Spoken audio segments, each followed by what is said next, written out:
So, welcome to the show. Early signing day was just under a week ago. So this is the Monday night after last Wednesday, which was early signing day. There were some, I guess, surprises on early signing day, and the world got to see AB's reaction live as it was happening. So, AB, you were on 247's live stream as that was going on. What were your immediate kind of thoughts on that?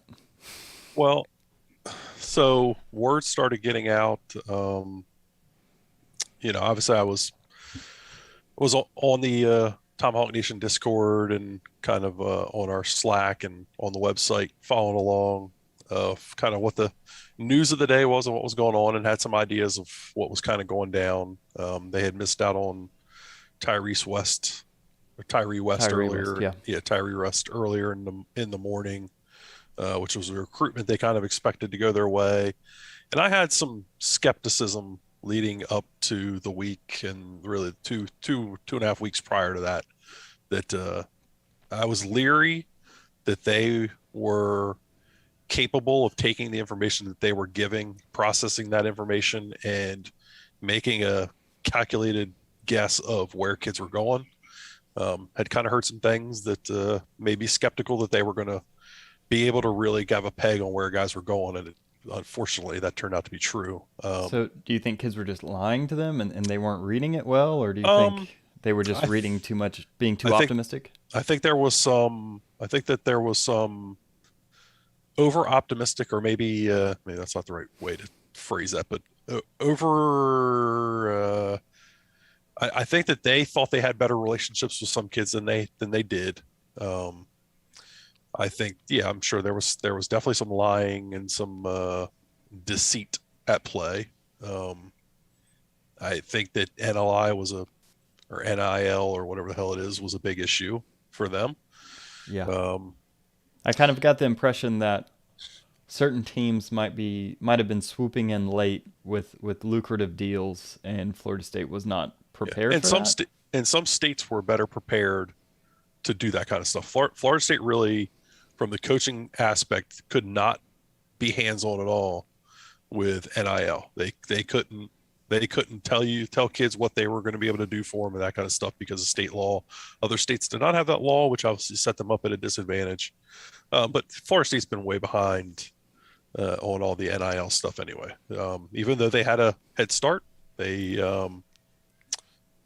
they Logan, were way behind. Logan, my man said, "What happened with Hunter is while I'll probably adopt more of Kevin's mindset of not following recruiting much and just enjoying what we have and have fun understanding football concepts." Yeah, Well, I'm I can not tell telling you to you. not follow recruiting. I'm just telling you don't count your chickens before they hatch. I think some of these people get a little too invested with a 18-year-old's decision. Yeah, I've I taught, could. you've taught high school. I've taught high school. When you're dealing with an 18-year-old kid, 1 minute to the next minute could be Yeah, totally different kids. their minds change like the wind blows. Yeah. But So when I got the text that Travis Hunter had informed, well, I think he had informed the staff earlier in the day that he was going to go to Jackson State, but I think that there was some back and forth about that. But I well, think early that, it sounded like Georgia had the bead. well, yeah, I think that was all smokescreen, sadly. Mm. But when I got the text that that it was done and that he was going to Jackson State. My reaction was I got it. I was on with the 24/7 guys, and I got it. And they had been talking about it, and Josh had been on the phone and off the phone and kind of coming back and forth. And I had a feeling he probably was getting some up to date information on what was going on there. But when I got the text, I read it and I was on there. I was just like, yeesh. And they all were like, what was it? What was it? So I text. There was a little forum on the side that you could communicate with them without putting it out on air. And I let them know what I had heard, and they all kind of chuckled and said, "Yeah." And then obviously it went down, and I did have a rather f-bomb laced tirade about the Florida State administration. You know what? I don't work for Florida State. So I can have those rants. Those guys have to be very professional. I can take my professionalism down sometimes. I try not to because I try to be respectful of all those guys because That they, not that we've been fortunate enough to have any of them on for an interview here. We certainly are trying, and we try to obviously be as respectful to them as possible because we want to stay in their good graces. But I was very frustrated with the Florida State administration, and was very much questioning their commitment to being an elite football program at that moment, and I let it be known. Yeah, so that will lead into a conversation we'll have later. So Mm-hmm. to give just a brief glimpse, I think me and AB tend to sit on opposite sides of the same coin of Florida State's future, pessimism, optimism. He's got some points, I've got some points, and we'll talk about it after we break down some film. But I think before we get into that, and before we get to the potential negativity of that, I think that there is some time and some worth into talking about some of the kids that will be on campus, because there is going to be talented kids that are worth talking about. Your whole class isn't one kid, although that kid could make a class by himself. So we're going to break down some film first before we do all that. So I guess we can start with the recent transfer that a lot of people will be talking about, and hopefully we can do this without getting in trouble with the with the film people. But let's go over Micah Pittman's highlights. So Micah Pittman is the transfer wide receiver from Oregon that we just signed, I believe, yesterday, unless my days are running together already. He's not signed, but committed. Yes, committed. Okay, committed. Is he a spring enrollee? Mm-hmm.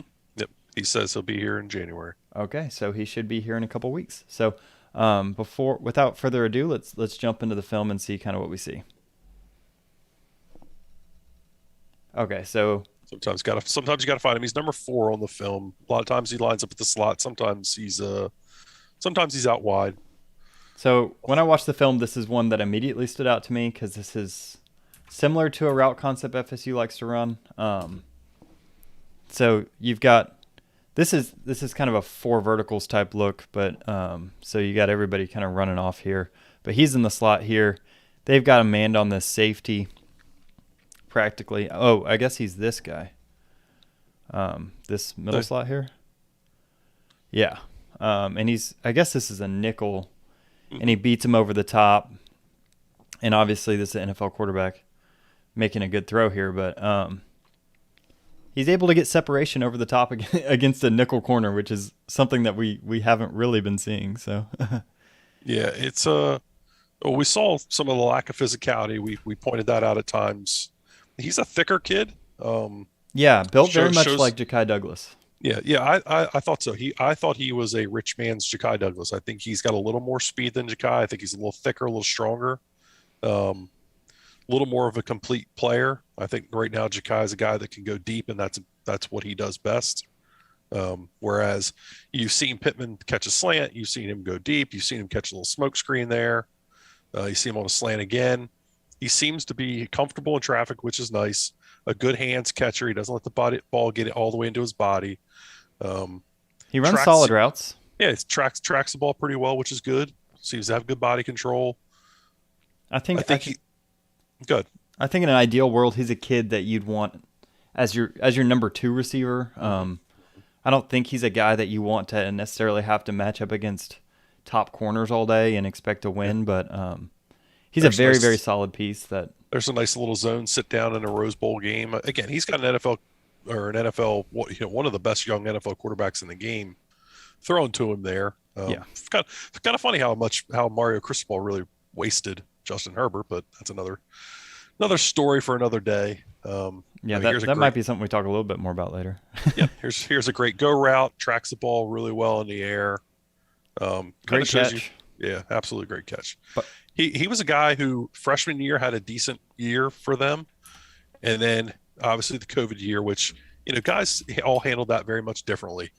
And then he's documented as in his third year this year, he wanted to redshirt because he knew that this was a an offense that wanted to run the football a lot. He wanted to redshirt, was talked out of that redshirt, and then kind of I can't remember if he had an injury or what the deal was, but didn't have much of a year this year. There's a familiar concept. Yeah, Oregon did a good job of getting him out in space. So those few one-on-one routes he wins that you see in this film are really an encouraging sign. Like winning on that go route, he had good hand play there. He's a yards after catch kind of guy. Yeah. Really seems to have an eye for it. By all accounts, according to Oregon fans, he has very sure hands. I don't have access to the kind of data that would verify that for me. But just, I mean, he looks like a solid kid. I think if the offensive line is able to add a tackle and you're maybe able to add another outside receiver, this is the kind of kid that you need to make an offense, a passing game more versatile. A kid that can get open in the middle of the field. Yeah. You're seeing him win against zone. You're seeing him win against man. It's obviously good stuff. This is against Stony Brook, but there's a great flag route for a touchdown. Yeah. He brings the floor of that room up. That's for sure. Yep. 100%. I think he's a better player than Keyshawn Helton. I don't want to disparage Keyshawn Helton here, but he's a guy that makes sure Keyshawn Helton doesn't have to play a lot. And that's a good thing for the program. Yeah, and so this is another big aspect of his game that he'll be bringing to Florida State. Yep. By all accounts, he's a very sure punt returner. And actually, it sounded like Oregon fans were upset that he fair caught too often. But at least he caught. So at least he caught. That's a win. That is a win in our books. So do you have any closing thoughts on this kid? Anybody in the chat have any questions? No, I think I kind of already gave my closing thoughts. He brings the floor of that room up, which makes you better as a program, which is where they got to get to. We need whatever Chris Seibert. We need whatever. I hope I said his last name right. We need whatever upgrades we can get. Yep, that's pretty much it. That sums it up for me.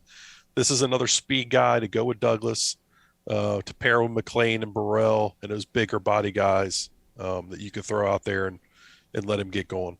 Yeah, a lot of the younger kids we have in on the roster are bigger guys. You got Portier, you got Burrell, you got McLean, and so maybe this guy kind of takes a little attention from them. This play was also earlier.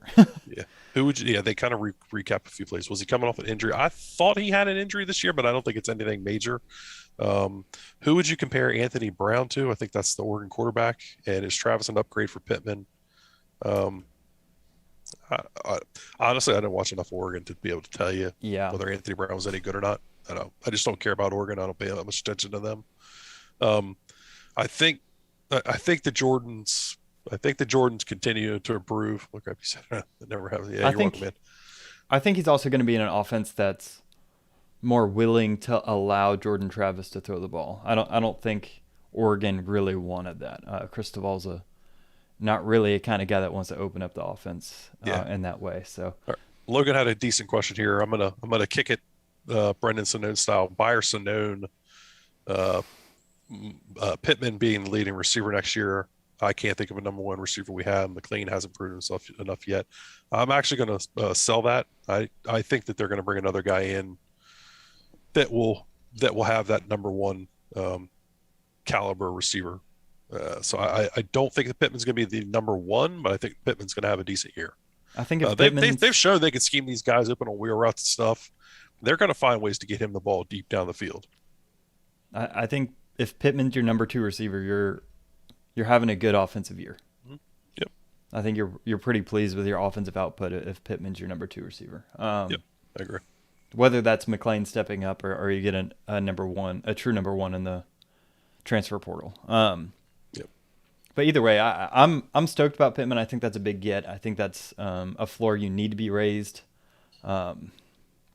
And so let's go ahead and move on. So we have Pittman. Let's move on to Sam McCall. So Sam McCall was the number one rated recruit in FSU's class as it stands right now.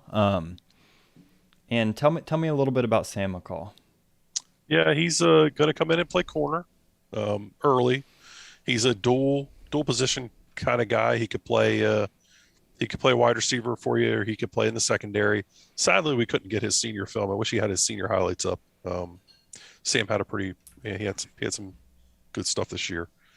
Um, That's just a great play. I think long term he's maybe a safety. Yeah, that's what you guys kept telling me, but yeah, I you like love what you see at a corner right here. Very physical, not afraid to get there. So in my mind, he could be a safety or he could be a boundary corner and be that physical guy that you can bring in for run support off the short side of the field. My worry is he shows some tightness sometimes in some of these turns. They're not as fluid as I'd like them to be, and his acceleration isn't as good as It isn't as good as you would like an elite corner to have. An elite receiver here probably wins over the top.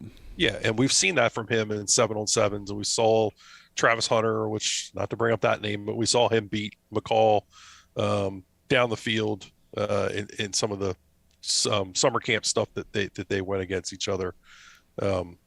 So yeah, I have my concerns about him as a boundary corner, but I think with some work he could probably be fine there. But he's a playmaker. Is he a kind of guy that you might see getting some offensive snaps early in his career? I would love that. I think he's a better offensive player than defensive player personally. Yeah, I don't tend to disagree with you. I also think this team is in more need of a wide receiver with dynamic capabilities than a safety with dynamic capabilities. But yep. I think you also look to the kid's future. He'll be here for 3 years, so what is he going to give you in 3 years from now? Is he going to be a more instrumental safety or corner? I think you're right. Watching his film, he is more of a straight line kind of guy, and you can kind of mask that a little bit at safety, but maybe wide receiver isn't the wrong spot for him. So that will be an interesting thing to watch. They tend to gravitate towards these athletes that really could be used on either side of the ball. So it'll be interesting to see how they use him. He'll walk in on campus and be one of the better athletes on the team, in my opinion. So I tend to agree. I'm glad they were able to keep him. You know, everybody kind of thought he was tied to Travis Hunter, and I'm sure there was some reality to that, and I'm sure there was some shock on his part when he found out his boy was going elsewhere. But seems to have, Maximus just kind of mentioned it in the chat, he seems to have solidified his place here, and I think maybe he's kind of embracing the opportunity to come in and be the big dog. Yeah, he's the big dog. So as far as I'm concerned, Travis Hunter is not playing real big boy college football next year. Sam McCall's your number one. He's your guy. So for this year, I think some focus and some attention needs to be given to this 5-star kid that decided to come to a 5-17. You know. Yep, and he's going to be here in the spring, which is great. I mean, he's going to have a leg up. Get in here, get himself an opportunity. You know, they're going to get him in here and get a look at him. Is he a corner? Is he a safety? Is he a wide receiver? They're going to get that chance to kind of evaluate and find the right spot for him. Man, the one thing I like on either side of the ball that you really see in him is he high points this ball every time. He's got good ball skills. And this also kind of looks like it's Florida State versus Florida. So yeah. So yeah, I mean, goes up, gets the ball. Yeah, he's just athletic. He's got the straight line speed. You really don't see much film of him taken away, you know, like in routes or anything like that with quick breaks and stuff. So that'd be interesting to see. Maybe we'll see it here. So he's in zone. Yeah, zoning up. Okay, so I think closing thoughts for me are he's a very talented, athletic kid. I think he's a kid that could play either side of the ball. And kind of this name might be, I think he's a slightly like quicker Travis J in his athletic build, and hopefully you can find a place for him where he excels and hopefully has a good attitude coming in and really fits in with the culture. So what do you think? No, I tend to agree with you. Yeah, I don't have necessarily a comp for him. And I have some concerns about his ability to play corner, but I think he's a young man who's athletic enough and talented enough that you're going to find a spot for him and he's going to be successful. I tend to lean with a lot of these guys, put them on offense because it's such an offensive game anymore. But yeah, it's just going to be nice to get him in the program, get him in the spring to develop, and hopefully get him out there next fall and see what he can do. Yeah, totally agree. So let's go ahead and move on. So my favorite player in this class. Hopefully, we'll see. You might want to pronounce it for me. I'm not sure if I'm comfortable with it. I believe it's Azareyeh. Azareyeh. I'm gonna call him Thomas for now, but I've been calling him AZ. AZ. You guys can probably hear the highlight tape. All right, so AZ Thomas there. So this is a 4-star athlete that they got that was kind of a surprise in the last little bit of the recruiting cycle. So let's take a look at his film. So what stands out about Thomas to you? He's long, his athleticism. I mean, just a guy, another player who can kind of do both. I think he's so much more fluid than what Sam is through his hips. I talked about Sam being kind of stiff in his hips and not being necessarily fluid on some of his transitions. I think AZ is very fluid. Man, he's long. Yeah, very long. He's a kid. He would be an absolute number 1 wide receiver for me. So you'd keep him on the offensive side of the ball. Oh God, yes. So if you had to do one, keep either Sam on offense. I would put Thomas on offense and McCall on defense if I could only pick one. Yeah, I mean, I'd be interested to see. I really like Sam's deep ball threat. He goes up against the ball. That's important for an X receiver. The lateral agility is not as important. A la like, what's that kid that's playing for Seattle right now, Metcalf. Yeah. So, yeah, that would be interesting to see. But man, this kid is just fluidly athletic. You're totally right.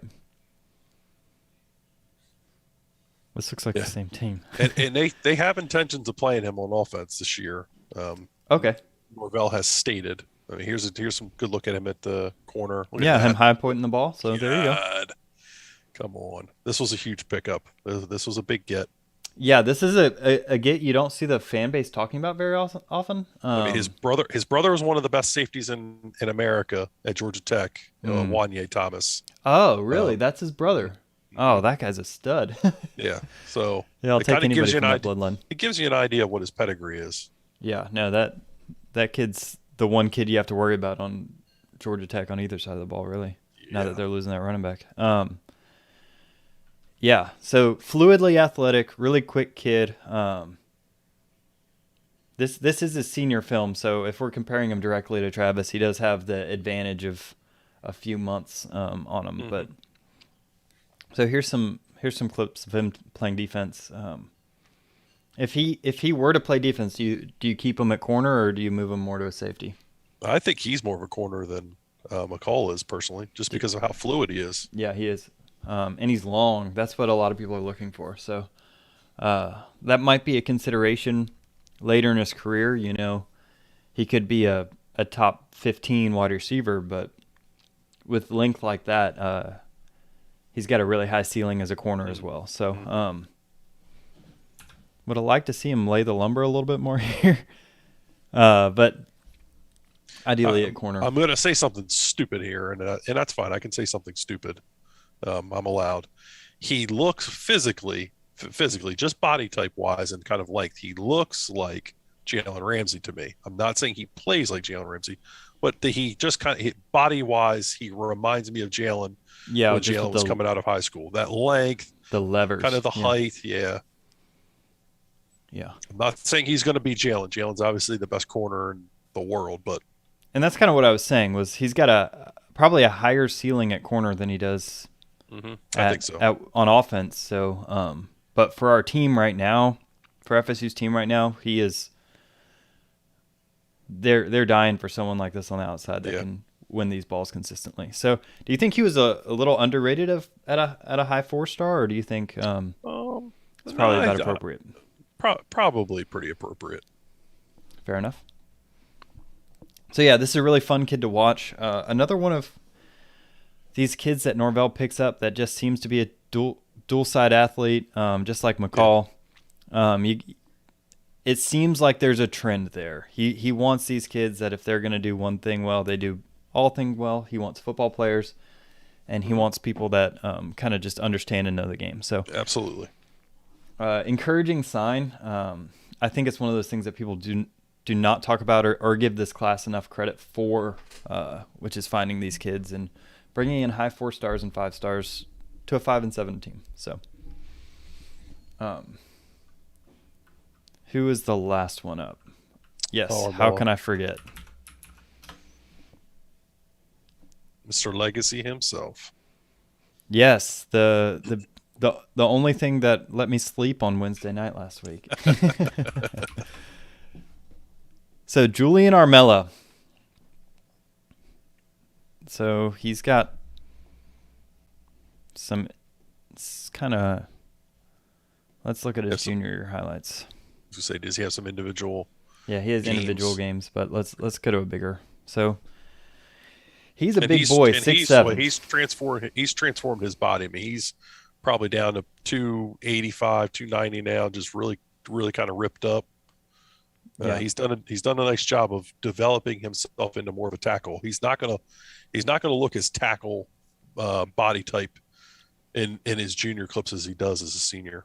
He just shut down Shamar Stewart not long ago, and Shamar Stewart's a 5-star defensive end, likely headed to Texas A&M. So give you an idea of what he is. I think he's a little overrated. Yeah, I think Rivals has him something like the number 2 overall tackle in the country or something like that. I don't know, he's not that good, but he's a pretty darn good player. So on an offensive line that struggled, so normally offensive line and defensive line are places that require at least a little bit of development before they see the field in the college ranks. You know, they need to put that size on, the functional weight.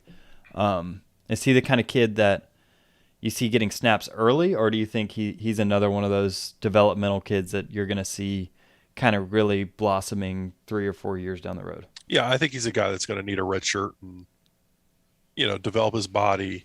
He doesn't have the hips the feet necessarily, in my opinion, to be a day one kind of player. He's not that type of athlete. I don't know. That was pretty athletic. What the freaking hell was that? Holy. I've coached a lot of offensive line. I've never taught that technique. I don't know. This is pretty athletic, man. You see the defensive lineman. Where's Trey at when we need him? The defensive lineman break down the Macho Man Randy Savage elbow drop. Yeah, honestly, he's so terrified he drops to the ground. Holy hell! That's going to right there. Slam Town. I forgot about that play. Yeah, awesome. I think he's going to be a really, really good player. I think a year in the weight room, a year in the playbook. Is that legal? Yeah, I guess it was. I didn't see a flag come out. He didn't hold him. Blocking the back, right? I think a year off would do him some good. But he played in a big time program. Played at St. Thomas Aquinas this year. They just won a state championship. He's bounced around a little bit, but he was back at Aquinas. I think there's a really bright future for him and a really high floor or really high ceiling. Man, he's fun to watch on these inside zone plays. So, inside zone, they're doubling down on this guy, and they're looking for this cutback for the running back, and you can see just how quickly he gets upfield and pins that defensive tackle and just opens up this massive cutback lane. So that's a lot on him. That's a fun block. I think he's more of a right tackle than a left tackle at the next level. If you're talking tip prototype positions. What makes you say that? He just doesn't have the feet, in my opinion. We'll see if that develops, but I don't think he possesses the foot speed. Yeah, I think he does stand out amongst Alex Atkins' offensive line commits, typical commits. So usually you see guys with really great foot speed and heavy hands, but might not have the polish. Yeah, and he seems to be technically pretty sound, but doesn't quite have the speed you normally expect. But he's a big boy, so you kind of excuse the relative lack of foot speed. Yeah, absolutely. And maybe after he's thinned up this year, I haven't got to watch much of his senior film. Maybe he's a little bit more of the athletic type that Atkins usually. Here, I'm going to send you Jalen Early's. Now it's just games. It's not just one highlight tape. We've looked at Armella here. Let's look at like one of Armella's recent games that he has posted, if we can, from his senior. Yeah. Hold on, let me get there. So we did a individual breakdown for Jalen early, but I don't think it would hurt to. Well, I'd like to look at Armella and compare the two because I think that Early's got a higher ceiling than Armella does. Oh, really? Mm-hmm. All right. So this is one of the more modern games. Oh, good job. So he's left tackle here. Got the edge rush. So he does a good job getting out there, and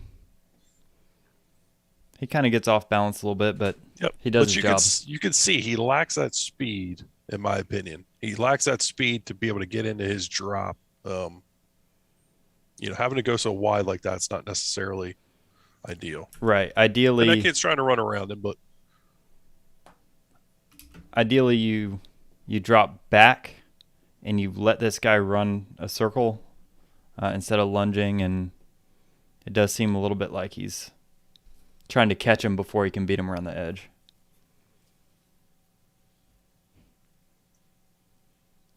Okay, so I don't know why this film is all in slow motion, but it is. Okay, so left tackle here at the bottom of the screen.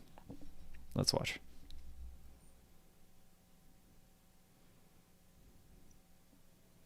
So gets downfield. Solid block. I don't think I can complain much about that. Yeah, I think as early as big as him. I mean, 6'7" is a pretty big dude. No, he's not. No, he's not quite as big and long. Right. Early, I think is a better athlete.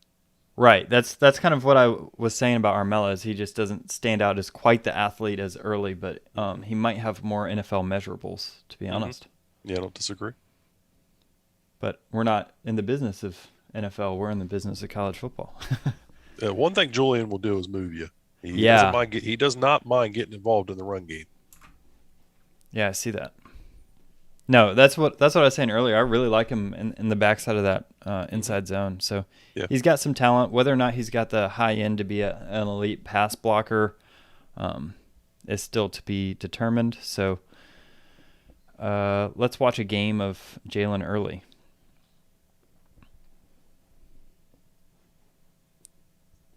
So hopping in here. He's a left tackle here. Yeah, make sure hit the like button, guys. Got 110 people in here, 19 likes, 20 likes. Smash that like button if you don't mind. Yeah, like and subscribe. It doesn't cost you anything. All right, Dupree. We're not trying to be critical of him. We're just trying to point out strengths and weaknesses here. That's all. We know that no prospect is perfect. Let's see. That wasn't really. Sometimes these things are hard to tell whether they're going to be any good or not. Yeah, the individual game stuff is he left tackle here? Yeah. I believe I think he's 53. Yeah, he's just a little bit more fluid in space. Yeah, I think he's just more athletic. But I think that naturally comes with a guy that's a few inches shorter. So we'll see. Armella definitely has the length and the levers that you want in a pass setter, but it's really nice to have that speed and the fluidity. It's nice to have a couple true offensive tackles in your program again, and that's not even talking about Daughtry Richardson, who's going to be a project, but is a true tackle type prospect for the long term. It's great what Alex Atkins has been able to go out and do with the offensive line recruiting and kind of get that room righted. With all the negative that kind of surrounded last Wednesday and Thursday to some degree, what he was able to do with the offensive line class really kind of saved the day in some regards for me. Yeah, so the offensive line class is insane for this team. Alex Atkins pulled a rabbit out of his hat. So enjoy the time that that guy is a part of the staff, because he is a special one. So he's going to be a head coach sooner rather than later. That's for sure. And yeah, we're pointing out flaws of these kids, but ultimately they're about as good as offensive linemen as you've seen come in as FSU football players in a while. So really exciting stuff. So yeah, absolutely. Okay, so I don't have anybody else to go over with film. Do you? No, I don't think so. Okay. I think now's an opportunity to kind of just get into the weeds and have some conversation about what's going on here.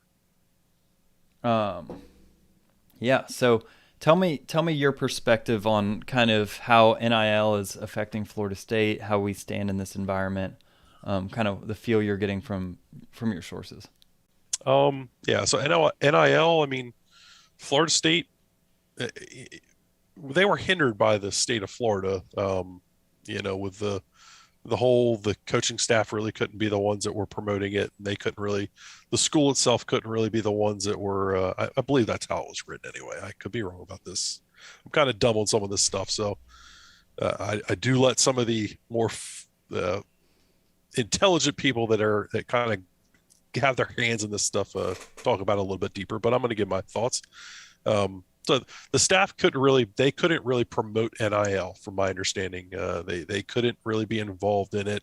There were some third parties and stuff like that could kind of say, hey, we're going to be able to do this for you. I mean, I know they were competitive to some degree with a few kids, but when the Georgias of the world start getting involved, you start talking about, you saw Bryce Young, Heisman winning quarterback, had $1 million deal on the table. Quinn Ewers, who went to Ohio State early, classified this year, went up there early.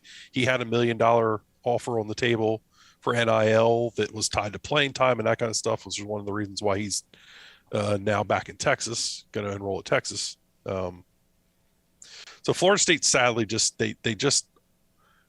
I don't think structurally, administrative wise, that they were set up to compete with what some of the big guys are doing out there. I don't think there's enough commitment and enough foresight and all those fancy words for Florida State to be able to go out and be competitive in this environment that kind of exists in college football today.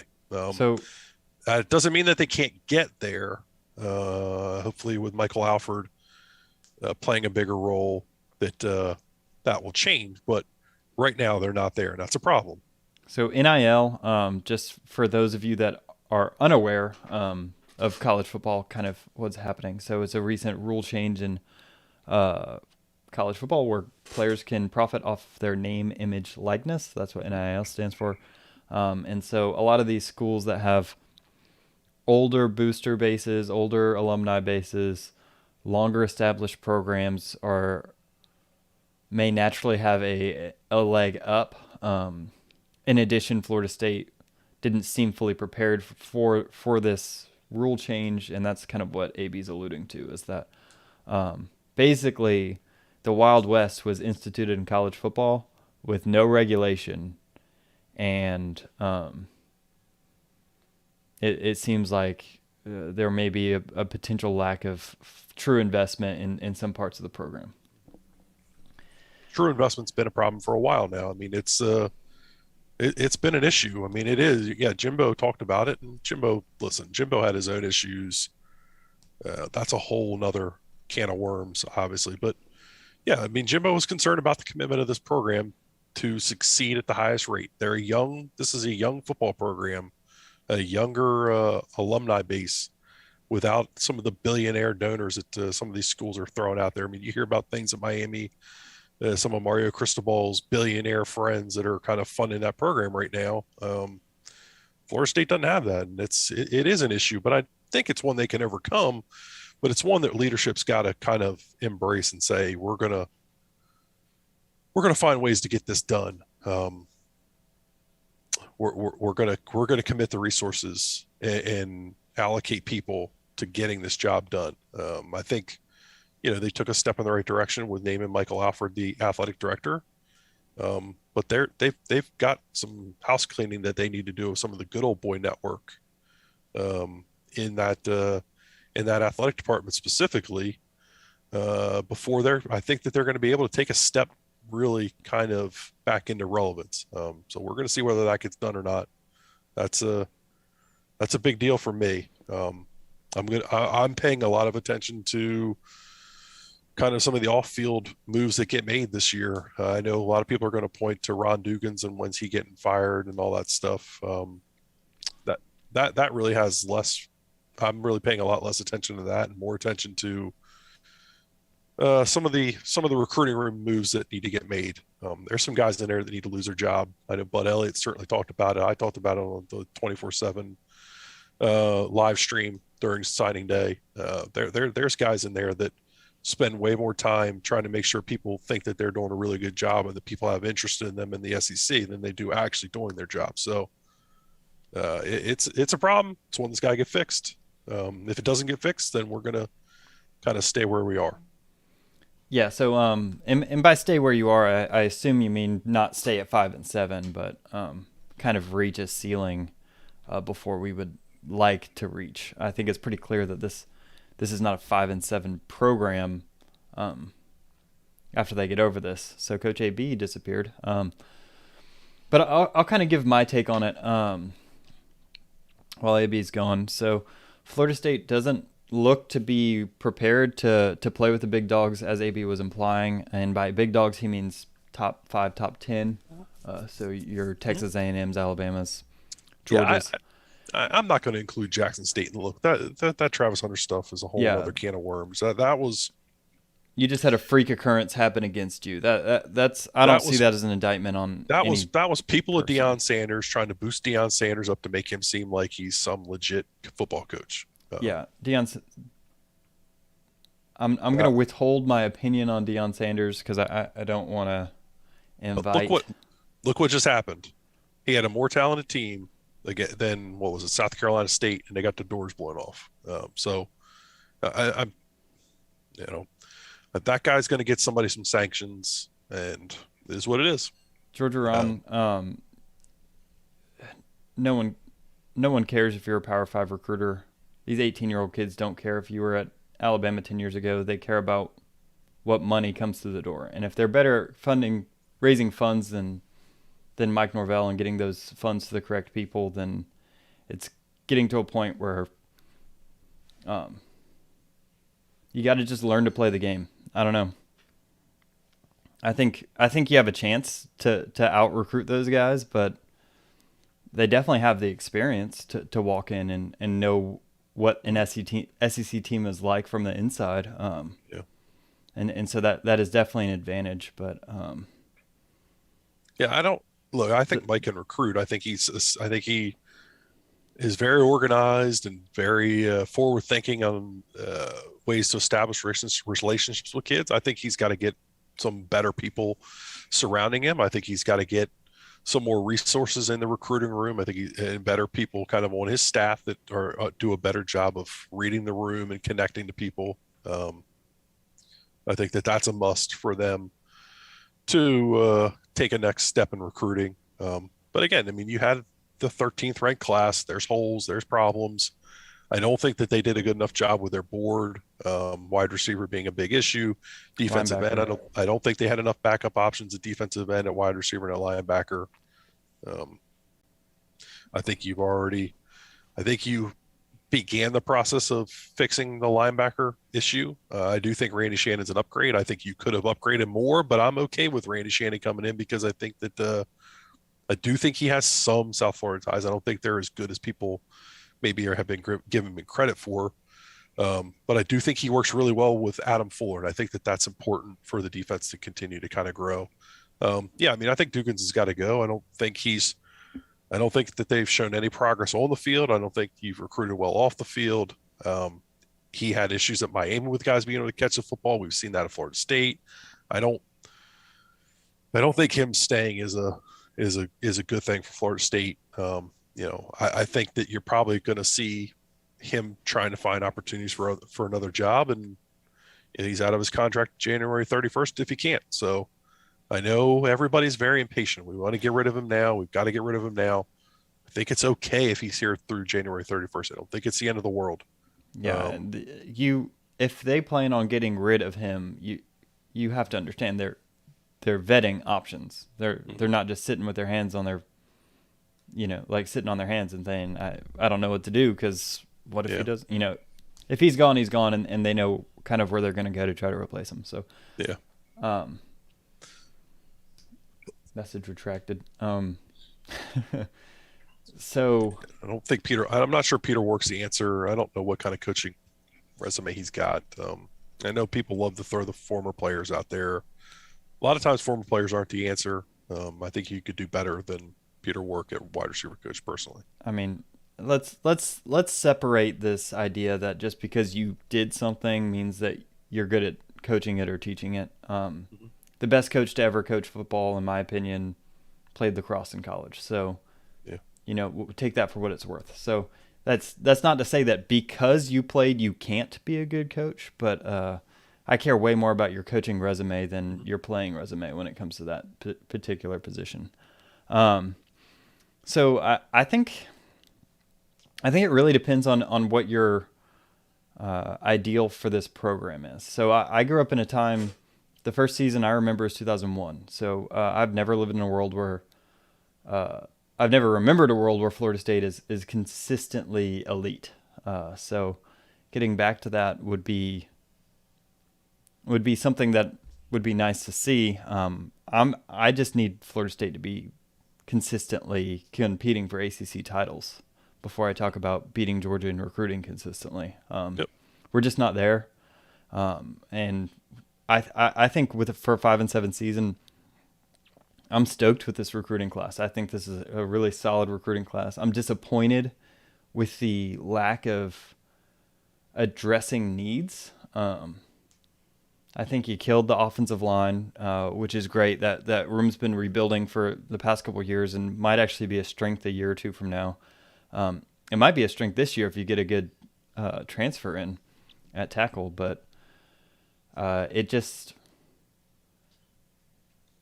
just one of those things where you didn't get linebackers, you didn't get wide receivers, and that's going to hurt you down the line. You can't consistently replace those players with transfers and be okay. You need some sort of base to build off of, even if it's just a floor. So in the past 20 years, no other top program has kept a coach employed who lost to an FCS school, then closes. Is the GOAT Nick Saban, who lost to a Sunbelt team? I don't know what that means. Yeah, I mean, look, I just kind of adding on to what you're saying. I think that the idea that we're going to get back to the 90s, which is what I think everybody kind of goes back to when they think about this football program, is, I mean, those times are dead, in my opinion. That the state of Florida is so much better recruited now throughout the country than it was back then because of huddle and bagmen and handlers and all this nonsense that I think it's silly to think that you're going to go back to that. So many of these other teams are so much more talented. I mean, just look at Wake Forest. Year in, year out, they're a competitive football team, whereas they used to just kind of be a laughing stock back in those days. So I think it's silly to think that they would ever be able to get back to that level of dominance. I mean, Alabama's there because Alabama's got more money than just about anybody. Georgia's throwing more money at their football program than anybody is right now. It's not even close. That's why those teams are there, and that's why Florida State's not going to be there, because they don't have that kind of stupid money that they can just throw at these things. I think they can compete financially. They've got to decide that they're going to. They've got to make that commitment that they want to get good again. And I think that that's where it's got to start and stop. Go Canes. Oh, the hell with the Canes, man. You down, baby. We beat your ass this year. So Mel Tucker is killing it in the portal 2 years straight. Yes. And Manny Diaz did well on the portal as well. And so the portal is something that you can use as a tool and should use as a tool, and the smart ones are using it as a tool. I think Mel Tucker's a little bit of fool's gold. Whether or not that success is sustainable, I hope for his sake it is. But I think that you still need to be able to at least have a floor developed with high school talent. Mm-hmm. And then you fill in the holes to push yourself one step forward with transfers. You don't build a roster off transfers. Right. You can't build a culture off transfers. These kids are there for a year. Maybe 2. But yes, you'd be blind and dumb to decide that transfers are not something you want to partake in. Yeah, absolutely. They're a good way to fill needs, but they're not a good way to build a program. And you've got to, like you talked about culture. Culture is a big deal with winning. You can't have these renegade. You can't do these renegade programs where you just bring in 11 new starters every year from the portal. That's just not going to keep you successful.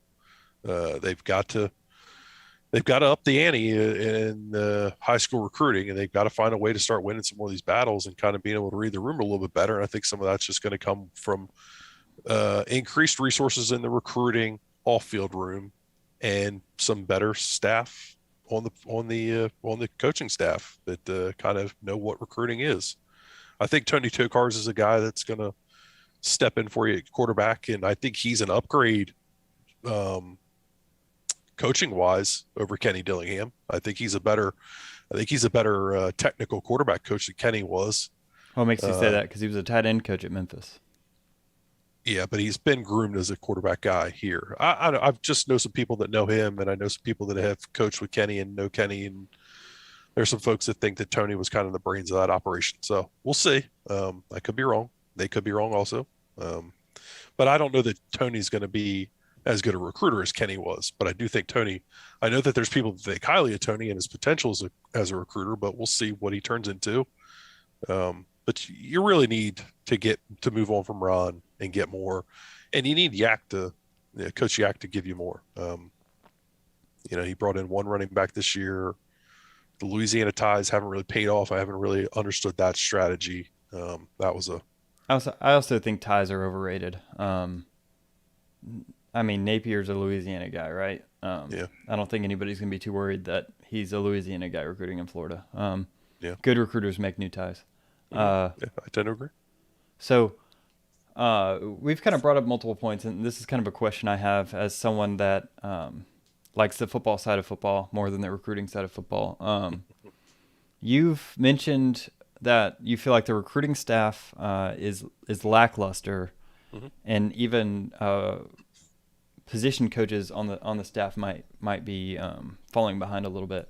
But you've also mentioned a lack of commitment. So if you had to give a percentage of what percentage is lack of commitment, what percentage is lack of ability or effort on the coaching staff, what would you give it? Shit, that's tough. That's a tough answer because they really all just kind of play so hand in hand. Um, so Broderick asked, the product on the field has to affect our recruiting, right? Yes, 100%. 100%. Product on the field impacts the And that's product. why I want to take everything here with a grain of salt. Mhm. We're two people that follow Florida State and Yep. hope for its success, and Yep. just like you guys. But we're also everything we're saying here is a grain of salt. We went 5-7, are ending with a top 15 recruiting class. I think that is a testament to some people on the coaching staff's ability to plan, to make relationships, and some potential that you might see in them in the future. Um, I I am continually impressed with some people on this coaching staff, and I think that there is a lot of potential if you back this staff in a timely manner. However, uh, top 12 is not going to be good enough for No. the expectations placed on this program in the long term. All right. So I've been sitting here thinking about your question. So, like, I know I have a pretty decent idea of what kind of NIL package Marvin Jones Jr. is getting. Um, and I don't think Florida State could compete with that. I think Florida State would have landed him if they could.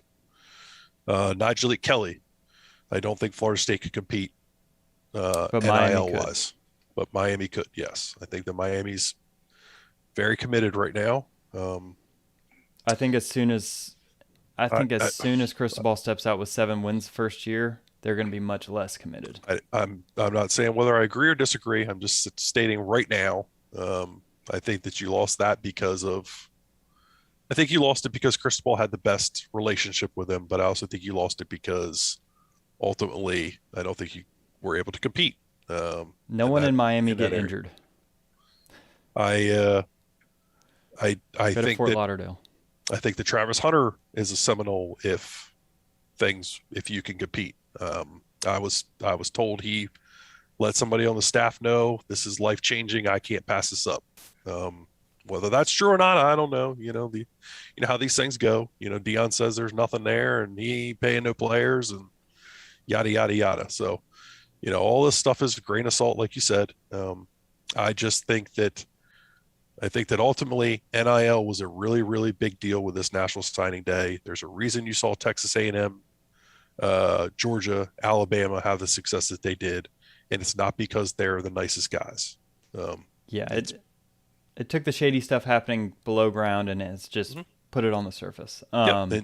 And Jimbo said that out loud, and he was 110% right. They're just paying to play. So I think this is, to summarize why I think some people might be upset with this top 12 recruiting class or wherever it sits right now, despite the fact that it's far exceeding what we should be expecting from this season. And I think the crux of the argument is that we had chances with kids that we didn't pull in that we probably wouldn't have pulled in even if we had won 11 games this year. Right? Mm-hmm. Like you're losing you win 11 games this year, you lose Travis Hunter. Maybe. I don't know if that's 100% true. Maybe he feels, I think yes to Travis Hunter. I think you get Marvin Jones Jr. if you win 11 games.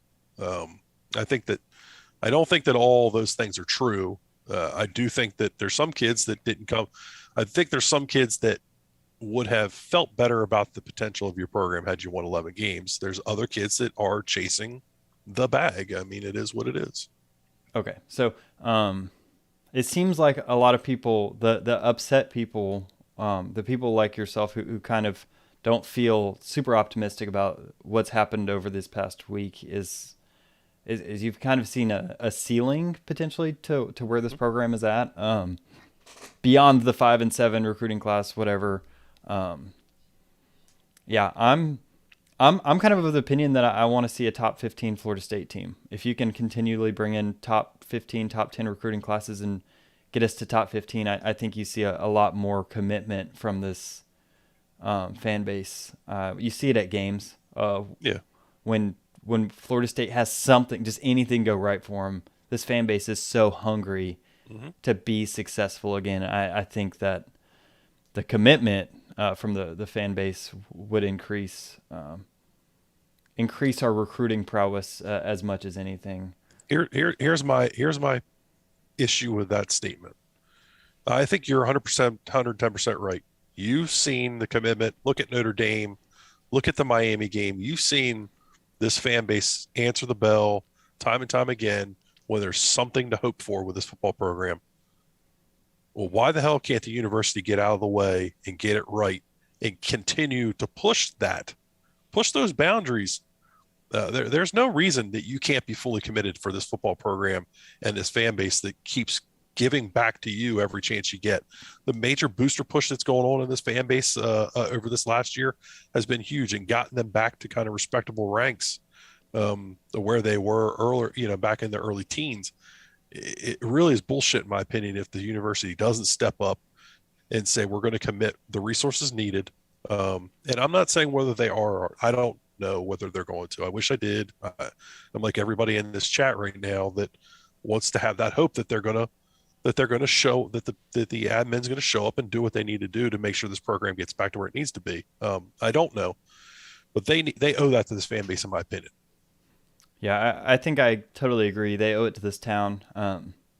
I've lived here for now 3 years, so this town is dependent on this football team in a real way.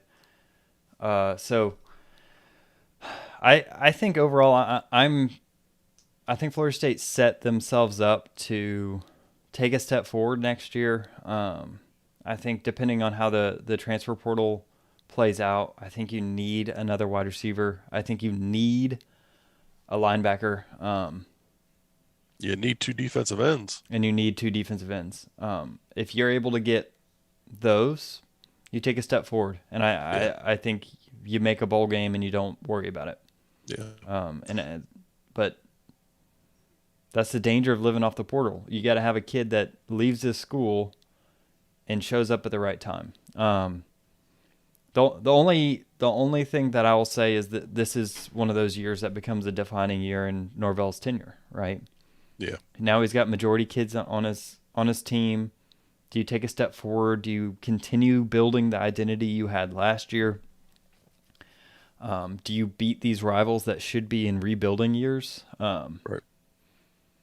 Because that's important. And so Manny Diaz got fired because he wasn't able to win. He wasn't able to continue to rebuild off the portal in a significant way. As soon as he lost Jalen Phillips, he had no answer at defensive end. He wasn't able to bring in a new kid in the portal that had nearly the impact, and you saw their team kind of wither. They lost to a rebuilding Florida State, and that got him fired. So this year could go the way of Manny Diaz for Mike Norvell. I'd hate it for him and for the program, but that's a real risk you're taking because you weren't able to find that or hold on to that defensive end. Yeah. I'm seeing some talk about the football only facility in here. I don't think that taking the money from that football only facility is the answer, guys. I think that you need to get that thing built. Fortunately, you've got pledges for that, so those are going to go in up front. The money for that's going to go in up front, and then that's going to be done with. And then those people, hopefully, those boosters that are sticking around and wanting to continue to support the program, are going to take money and then start putting that into NIL or putting that back into the program in other ways. So once it gets started, and I think that the plan is for it to get started here at the end or after this next season, then we'll see some of that money be able to start to go back into the football program in other ways. But I don't think taking money from that and putting it in NIL is the answer. You need to be able to do both. That's just the reality. You need to be able to do all things, not just one or the other. If you can only do one or the other at one time, you're kind of screwed, in my opinion. All right. So can I address this? I'm trying to go through chat here. Yeah, go ahead. King Mac 2022 looking like 4-8 if they do not replace Jermaine and Kier with studs. I disagree. I disagree with that pretty strongly. I think you're watching too much ESPN. One player out of 22 does not a team make. This team will be better in almost every part of the field next year than they were last year. Yeah. Losing, I think you're going to be able to somewhat replace Azareyeh Thomas if you're able to hold on to Lovett, and I think Cooper's coming back definitely, right? Yep, Cooper's already announced. So if you're able to hold on to Lovett and kind of shore up the interior defensive line, I think Azareyeh Thomas is a guy that you're not necessarily able to replace easily, but the drop-off isn't as severe. You are going to be missing a significant pass rusher, and that's huge for the defense. However, I think your linebacker core, even without a transfer, is going to be improved as Lundy and Deloach get more snaps in the system. I think that your secondary is going to be better next year than it is this year. I think that offensively you're going to be better in almost every aspect of the game. So, maybe your defense takes a step back, but I think your offense improves. I don't think you're any worse next year. Your special teams are going to improve. If you're unable to replace, I don't think this team goes 4-8 next year. Yeah, I'd have a hard time projecting that right now. But all right, there's a few questions here. Do you think Norvell will take over the play calling initially? No, I think Alex Atkins is going to be the play caller. I think Mike Norvell is always going to be involved, though. I don't think there's any major difference schematically, and I know Kev's planning on talking about this a little bit more. Atkins at another date, yeah. It's and I don't want to give too much away. I don't want to go into yeah. What did Dillingham? How much of the offense is Dillingham's? We'll get to see next year. I'm actually going to watch a lot of Oregon just out of curiosity's sake. I agree. FS going in the right direction by fixing the offensive line. Yeah, I think fixing the O-line is a big deal. Don't understand why we didn't take a quality transfer quarterback from Georgia Ron. We're like a week and a half into the portal, really. So I'm not sold that they're not going to take a quality transfer quarterback, but I don't think they're going to take a quarterback that's a starter. I think that they fully intend on Jordan Travis being your starter, and I think they're going to want to maybe bring in a depth guy to back him up in case he gets hurt. But I, look, I thought Jordan made a lot of strides at the end of the year. I don't see a reason why he can't run your passing offense. I know that people are down on that idea. Maybe I'm crazy, but I thought he made a lot of growth as a thrower at the end of the year. And the last two games, I mean, they really kind of asked him to just drop back and throw the football. And I thought he did all right. Again, I'm nuts. I know Broderick's booing me here, but You had a top 30 quarterback on a top 60 team, and we're complaining about the top 30 quarterback. That yeah, seems odd to me. I don't think he's the problem personally.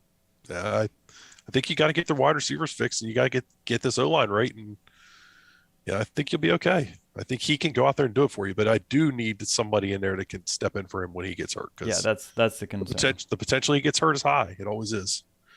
Atkins or Norvell calling plays. I think it's going to be Atkins, and I think Atkins is going to be on the sideline calling plays, and I don't think it's a big deal. Why can't we get more out of Gainer? Because he's just not that talented, in my opinion. I don't think football's natural for him. I think he's stiff in the hips, which makes him less than capable. Less than not capable. He's definitely capable. You can put him there, but he's stiff in the hips, and he doesn't seem to want to fill his gaps more than he wants to fill everybody else's. So that's the concern you have with Gainer. If he's able to read gap assignments better in the future, then he's got a higher ceiling than how he's currently playing. But I think his lateral mobility limits his ability at linebacker. If he wants to step in at Fox, I think he has a significantly higher ceiling as a football player. Yep, I agree. DJ Lundy also the same. I'd love to see him at Fox. Who's left in the portal? It should be at the top of the Maximus. The portal is booming. It's not going to stop booming anytime soon. And then you're going to have another wave post spring. The portal is here for a while. Like they didn't even land Gibbons till after the spring last year, and he was your best offensive lineman this year. So I would just be patient with the portal. There's not a need to be in a big rush. Yeah, I mean, when you rush, you just pick up kids that.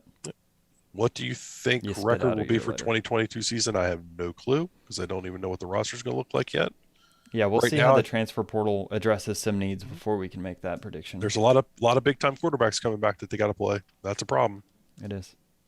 Do y'all see Travis Hunter coming back after a year at Jackson State? Not that I'm aware of. It'd be great, but I would be surprised if he spends all 3 years at Jackson State. I would too. But I would also be surprised if we were able to be the highest bidder after he spends his set amount of time in the state of Mississippi.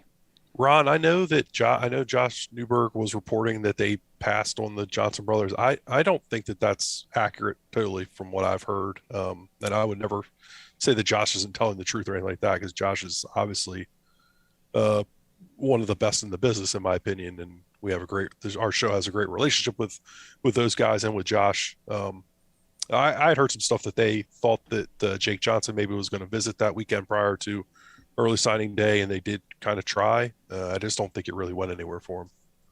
So I don't think they wanted Max though. I don't think they did.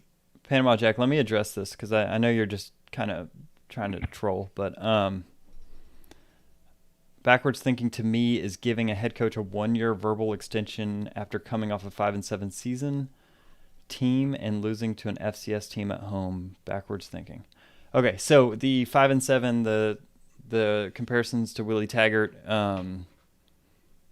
it's all fair if you see the world as black and white. If you want to look at records and say that all things are the same because the record's the same, that is certainly one way you can view the world. All I can ask for Florida State's head coach is that he makes changes that he needs to make. He improves the team and he improves himself. I think he's done 2 of those things already this season. I saw at the beginning of the season a coach that made the mistake of not preparing for the Jacksonville State game, and the same coach prepared for UMass with a lot more vigor, and you saw a dramatically different outcome.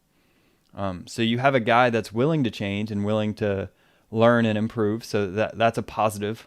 That is not, believe it or not, that is not a trait you see often in college football coaches. Their egos often get so large that they're not willing to change. You saw that with Dan Mullen not changing his staff when it was evident that his defensive coordinator was not doing him any favors. So if you have a guy that seems to have a plan, learns and grows, then that's all I can ask for right now. I think he's going to be able to get us at least back to being competitive in the next couple of years, and that's all I can ask. Whether he's the guy or not, I don't know, but I know that firing him and hiring someone else isn't going to help out your program. Taggart didn't beat Miami. Norvell being out-recruited by Mario. He's not being out-recruited by Mario. That's Miami. Hey, Miami fans, make sure you're at least liking the video and subbing, please. Thank you. Troll better, please. Yeah.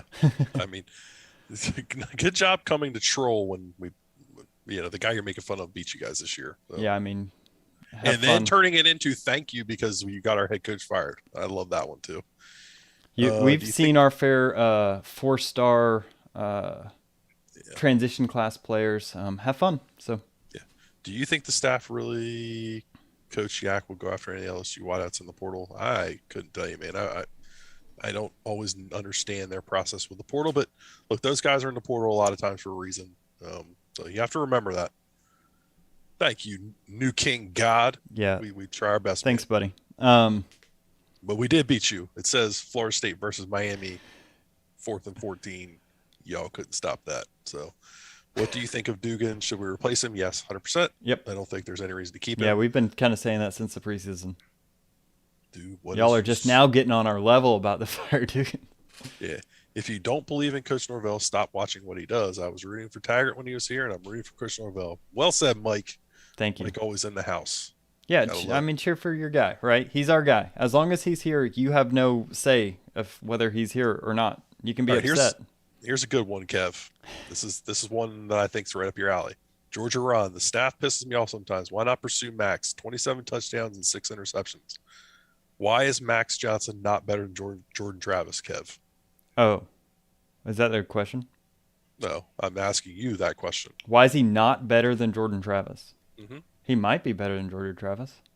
You think he is? I thought you were a Jordan guy. I thought you were anti-Max. I think they're both top 30 quarterbacks. Yeah. I just think Max has no one to throw it to, so it's like. You think Jordan has no one to throw it to? I think neither of them have anybody to throw it to. I mean, Pittman. Really? Max had 5-star wide receivers. Oh yeah. I'm saying like if Max were to come here, it would be like. I don't know. There's a great analogy out there. So yeah. All right. Georgia Ron. Slovis is not coming to Florida State. He's got much better options. So like it's great to throw that name out there. I'd love to see him come to Florida State. He's not. I mean, he's going to go to Notre Dame or he's going to go somewhere that is a playoff contender. He's just not coming to Florida State. It is what it is. So, I mean, sometimes when these guys enter the portal, like it's great to say, "Oh man, we're going to get that guy." Sometimes you're just not in the ball game. They called the Diabate kid coming out of Florida. It's a linebacker who'd be a massive upgrade for them. He told him, no thanks. I don't want to play for you. So that's how that shit works sometimes. There's no guarantee that, I mean, they're probably reaching out. You know, you never know. But yep. Hey, Slovis, you want to come to a 5-7 team with a shoddy offensive line and no receivers? Yeah. No. Who will we replace Dugans with? I know everybody's all over the Pitt guy. Looks like maybe he's going to go to Texas. I think I saw he got offered. I don't know. I don't know who they're going to replace with. I'm sure as this process kind of plays itself along here, I'll have an idea. And if I can say it, I will. I don't know if that's going to be possible or not. We'll see. Jake Plummer, Arizona guy with Norvell. Yeah, I've seen his name thrown around. I'm remaining patient at quarterback. I don't think there's a dire need to go add somebody there. I know there's a portion of this fan base that thinks we have to replace Jordan Travis, and that's fine. You're more than welcome to that opinion. I'm not trying to change your mind on that. I personally am okay with Jordan as a starter, and I personally would be very patient and find the right backup for him for this upcoming season. Yeah. So, I'm way more worried about getting a defensive end, linebacker, tackle, Yeah. I think those dramatically change your team's outlook more than a quarterback would. But if you want to pin your hopes on getting a top end quarterback commit, then transfer, then all things for you. I don't think you're gonna find one. No. Nope. But those kids Yeah. those kids aren't gonna come to Florida State. Yeah, the wide receiver Watkins, I think Jordan Watkins, out of Louisville, decides this week. It looks like he has not visited Florida State, so I would expect he's probably going elsewhere. Pittman is a punt return guy. I don't think he returns kicks, but he may. I'm not 100% sure on that. Trying to go through some of this. Travis J. I can see Travis J going receiver. We'll see.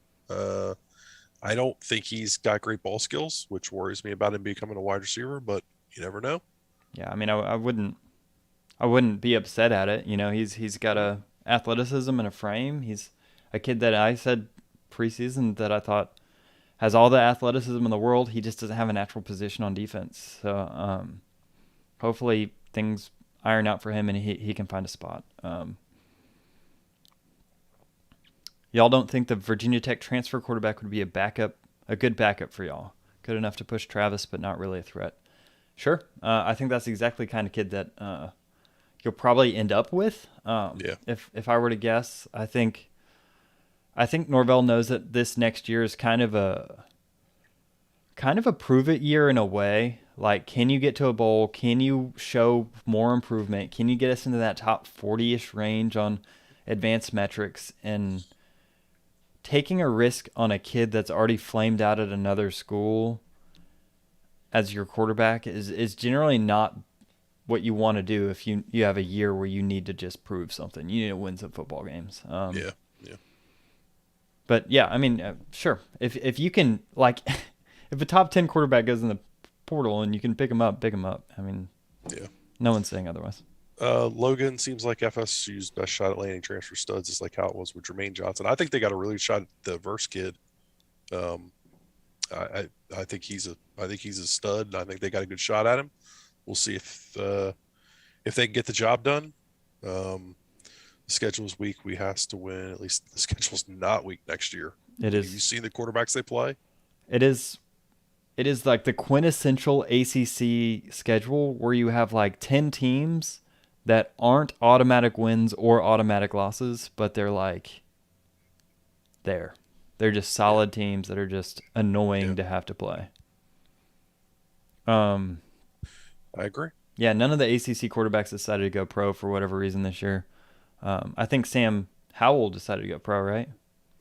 Which, but you don't play North Carolina. So right, the one we get the 2 years of Sam Howell, I guess. Luckily we went 2-0, but I don't think that had anything to do with Sam Howell. If y'all don't make a bowl, how would you feel about Norvell? Does he get another year? Probably not. I don't think he's getting fired in 2023. Yeah. I don't think if you don't make a bowl this upcoming year, I think 2023's you got it. I think he's a lame duck unless he pulls a miracle out of his hat. I don't see FSU Nebraska-ing this thing for forever and letting him draw it out. 2022 schedule's weak. I don't know how you make that conclusion. We don't even know what these teams look like. This transfer portal is insane. What does a good season look like for Norvell next year? I think 8 wins right now. Right now, where I'm at is 8 wins. 7 or 8 wins is a good season for him next year. Yeah, you got to win. I think you need to win a bowl. You need to make a bowl game. Maybe that's the best way for me to put it. Yeah, 7-8 wins pre-bowl would be great. I think I'm like 6 wins and you slide into a bowl. Sure, but if you can come out with 7 or 8 wins and then potentially win a bowl game, you're looking good. You're looking like, more than anything, and I suggest you guys do this the same way because it's going to be the only way you can stay sane despite the craziness of college football.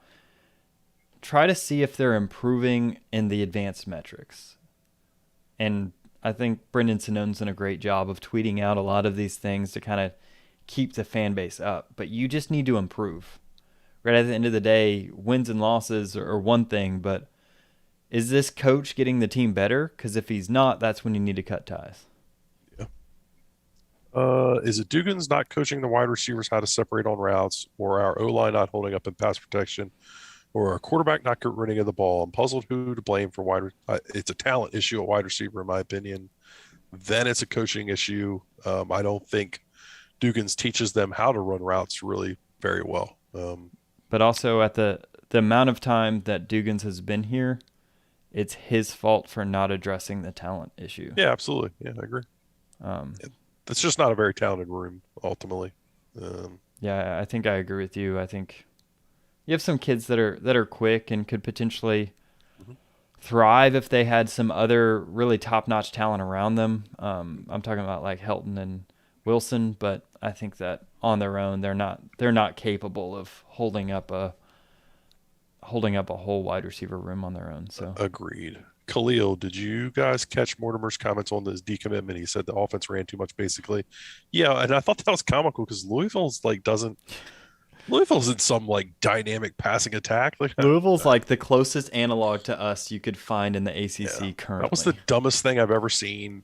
That was a perfect example of Ryan Bartow, in my opinion. Oh, saying names. And Ron Dugan's not doing a good enough job of defeating the BS negative recruitment that was going on there. Those are a couple guys I thought had the best relationships with that kid, and I think they did a piss poor job.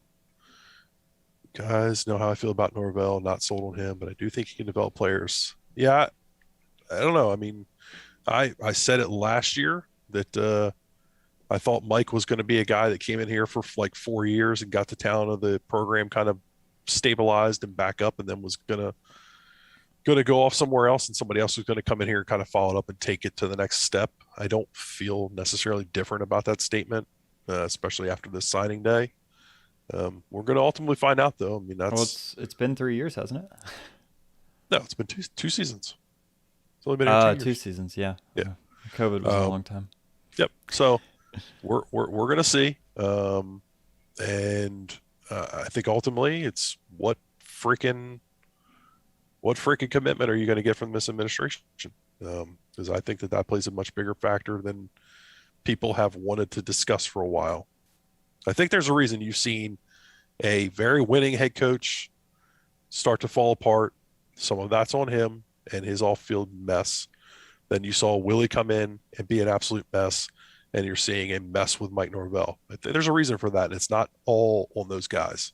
Yeah, I remember sitting in the stands watching Willie's final game, I believe, right? He got fired after the Miami game. Mm-hmm. I remember watching that game and thinking, these fans, this is before we were doing this, these fans are blind if they're seeing that Willie is the only problem with this program right now. Yeah, absolutely. There are bigger holes that need to be filled on the roster, in the front offices everywhere.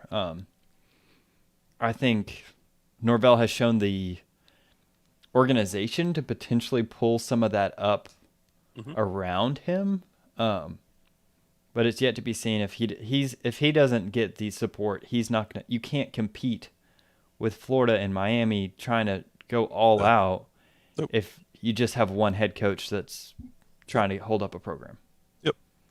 So Michael Alford, if you're watching, and you probably don't watch us, even though we were in the FSU football Twitter little we were player thing that they did, which was great. Kev's voice was in there. I thought I heard myself. I'm not sure. But Michael Alford, if you're watching, challenge is laid at your feet, sir. Bring this football program back to prominence. Show the commitment that we need to be great again, please. Yep. You've got 185 people in here right now, and Kevin and I begging you to get the job done. If Florida State can make it to a bowl and get a top 10 recruiting class next year, I think that's you got to be happy with that improvement.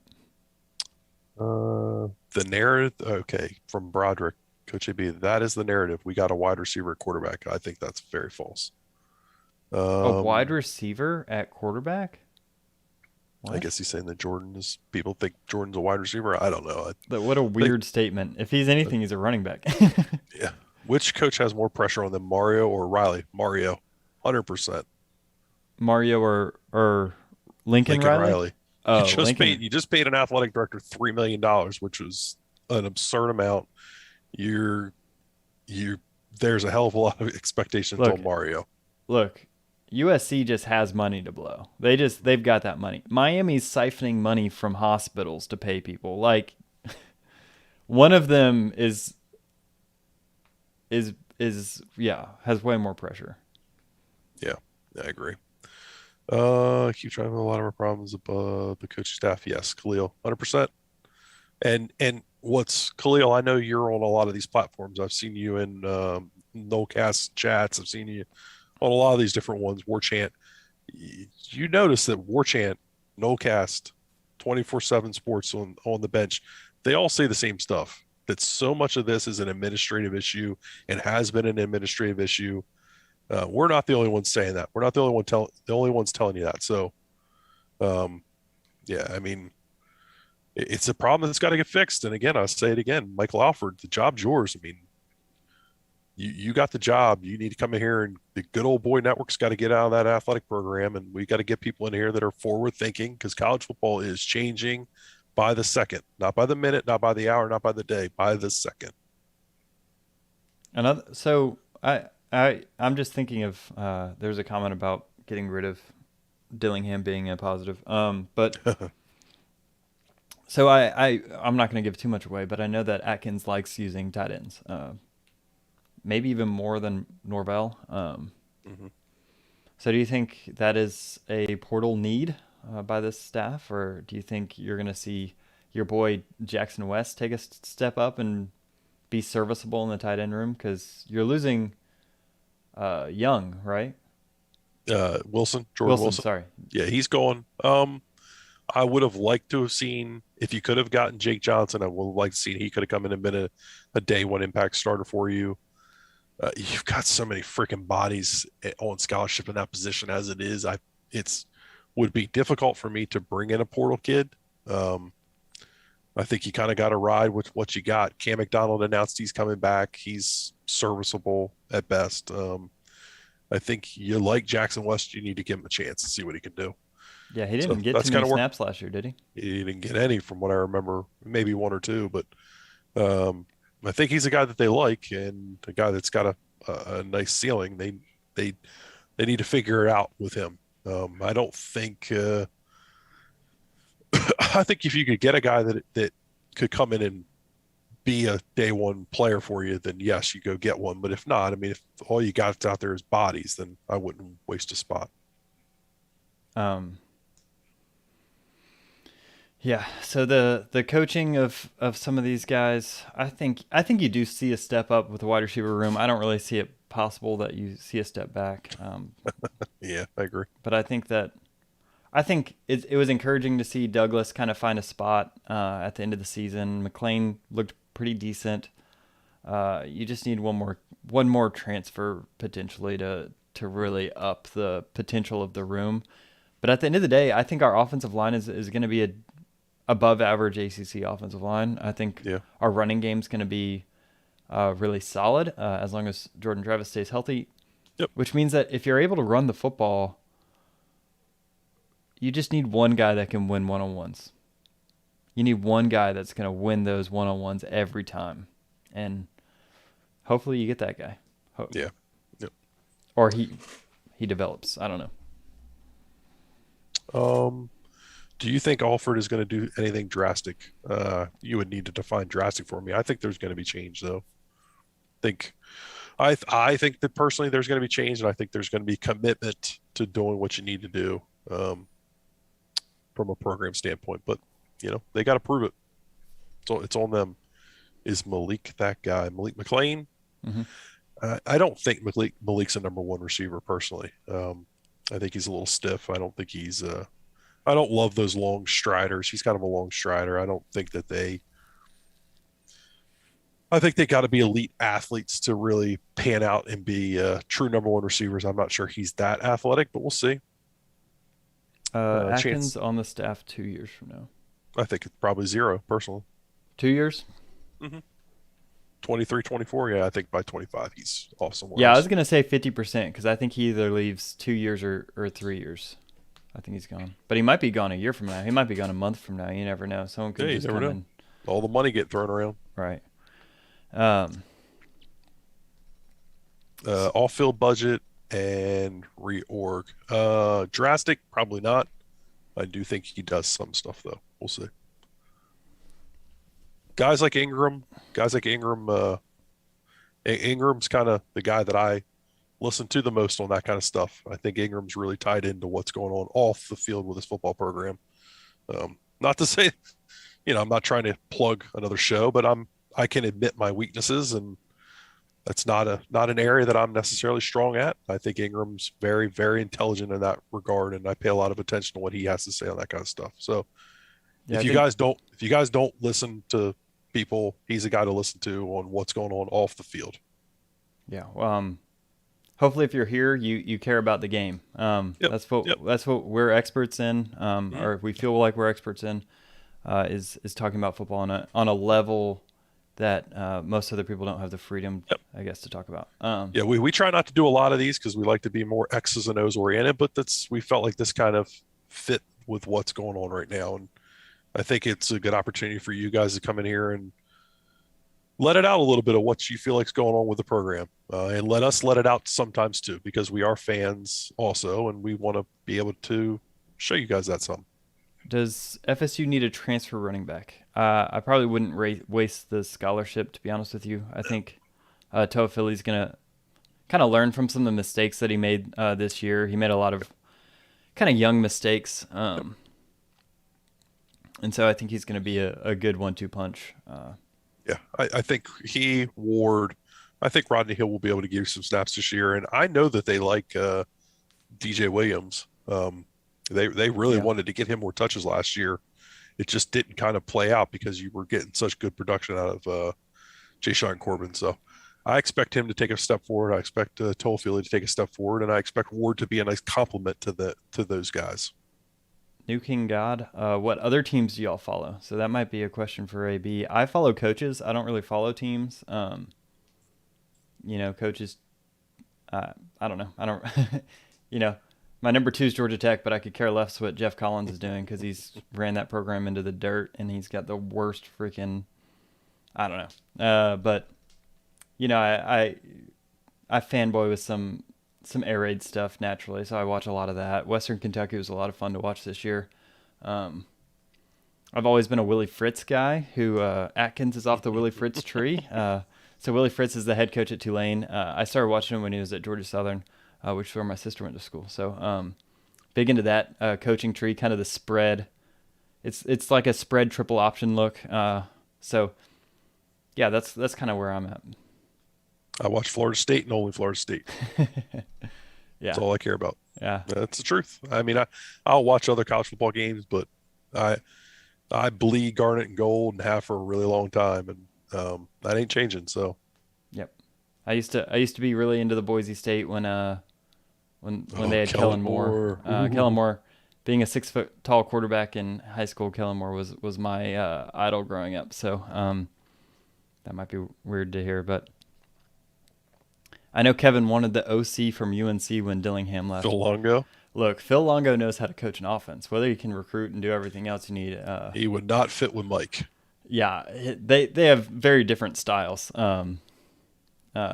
Unfortunately, if I was ever an offensive coordinator, I'd probably my offense would look more like Phil Longo's. But I like Longo. He's a fun offensive coordinator to watch. He gets undue hate. I don't know why. Yeah, it's the nature of the business. All right, guys. I think we put an hour and a half in here. Hopefully you guys enjoyed just kind of hanging out with us and just kind of BSing your way through the night and BSing our way through kind of what's going on with this football program. I feel like we're in a time of transition and a time of we are in very much a fork in the road for this football team, in my opinion, and this football program. And we're gonna be here for the ride and see which direction it goes. And obviously, hey Chris, Obviously, fingers are crossed that they go the right direction here. Yeah, so Uh, thanks for joining us if you've made it an hour and 34 minutes into this stream.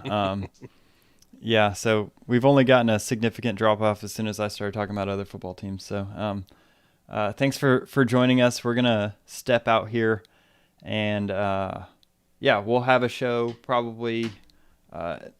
We might go bi-weekly here soon, but we'll definitely try to have a few things out every week and get some more content going your way. So yeah, any final thoughts, AB?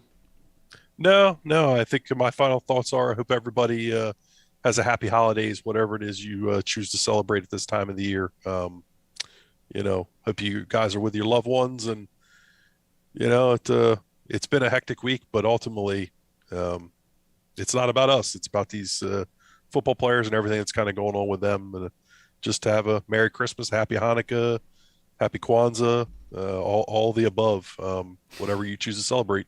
Yep. We appreciate you guys taking your time out on a Monday night to come celebrate or come hang out with us. Yep. So have a good one, guys. See ya. Go Knowles.